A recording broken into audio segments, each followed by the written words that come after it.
Studio Rajgir. धीरे धीरे जाए धन कर बरदास हो, दूर नहीं जाए रानी सदा हमरा पास हो। धीरे धीरे जाए धन कर बरदास हो, दूर नहीं जाए रानी सदा हमरा पास हो। दुनु दादी के बुफर रानी चढ़वानी ऊपर लगे होता सुरसुरा बा मिलन अभी आधा अधूरा बा, बोलो मोहब्बत घोषणा पूरा बा। मिलन अभी आधा अधूरा बा, बोलो मोहब्बत घोषणा पूरा बा।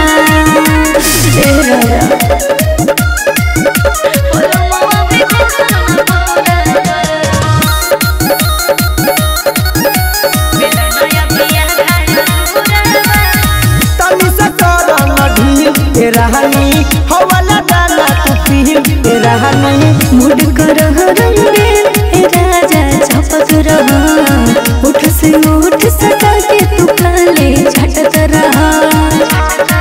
मिली दुनु के नंद कब कर नहीं बन भले रहा तू खीरा बा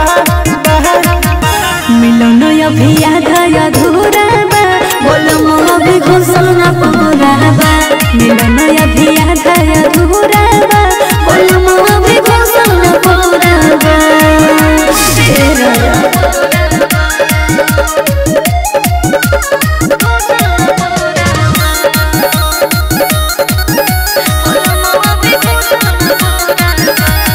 बारू तू इतना करह रहनी चीज बतोलो न रह रहनी विवेक बिहारी बिछवा तुरंत भर करत रह, अपन जवानी के पानी तू हमर न भरत रह।